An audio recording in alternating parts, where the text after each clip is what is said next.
Hello guys, welcome to my channel. This is Admire Sandile Chauke and welcome to the AS Talk with me. Well, there's a small issue that I'd like to bring it to you. Uh, it's about family gatherings. I know this happens in all the families, whether it's a big family or large family or a small one, it happens. Now, whenever there are events, whether fortunate or unfortunate events, there has to be a family gathering.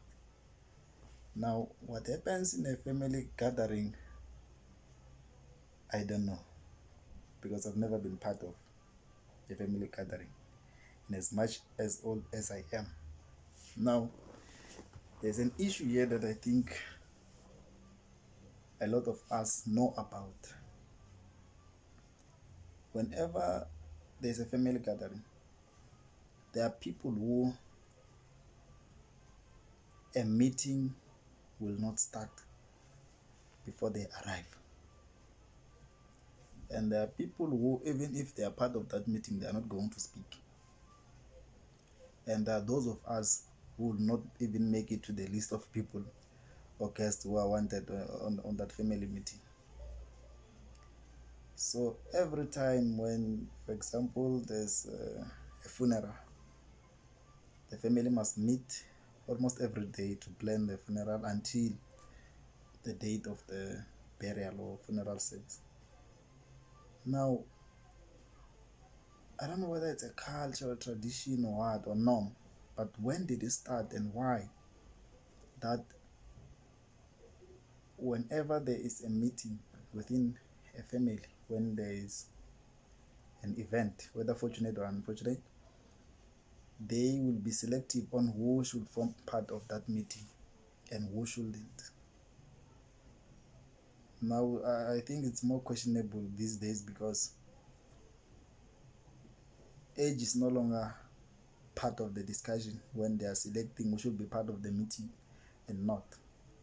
But they check status. Are you employed? Do you have money? What do you do for a living? What do you have?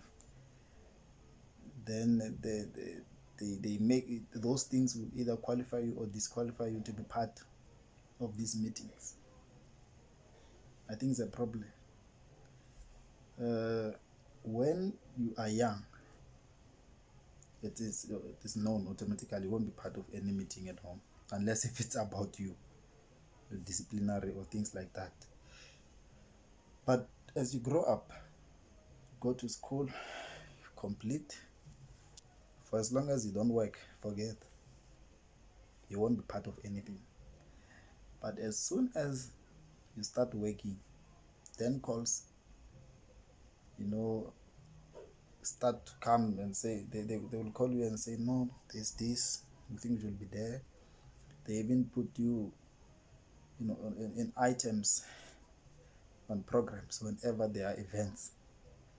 So my question is, does working or being employed make one to be wise enough to form part of a meeting at home when there are family gatherings? Since it seems like that is the qualification. I mean, I can have a master's degree or a PhD. For as long as I don't have a source of income, chances are high that I won't be part of any meeting that will be held at home.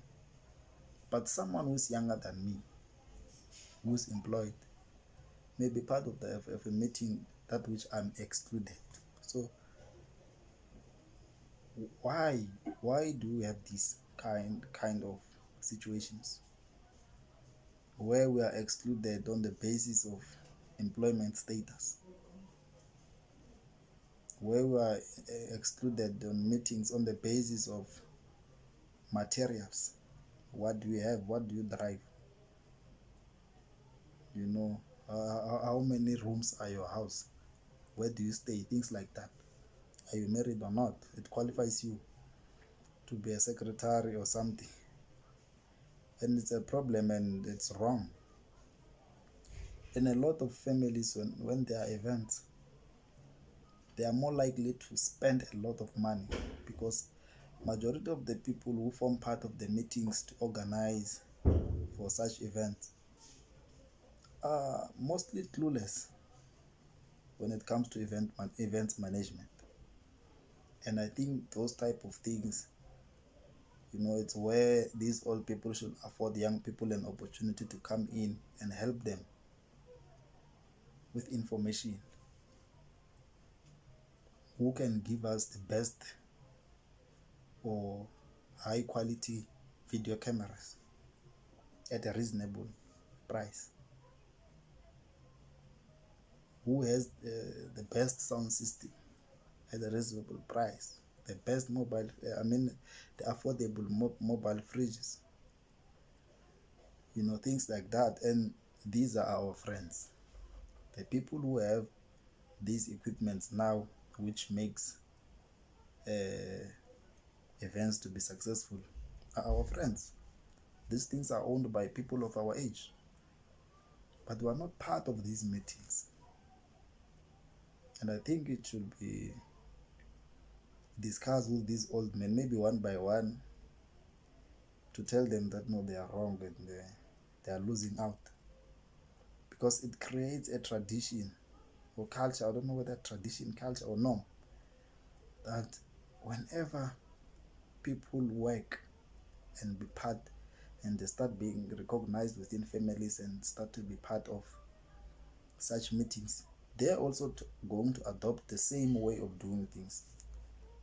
Their kids will never form part of any meeting whenever there are events, so they will learn nothing.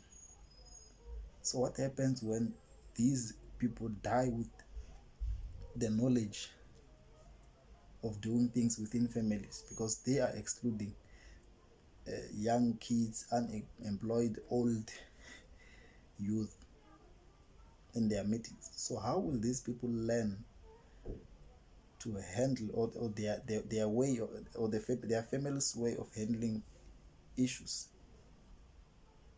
when situations arises? So I think we should tell our uncles, our parents, grandparents that they shouldn't look down on people who are old but they don't have the materials to give them weight to be part of anything that has to do with organizing for particular events.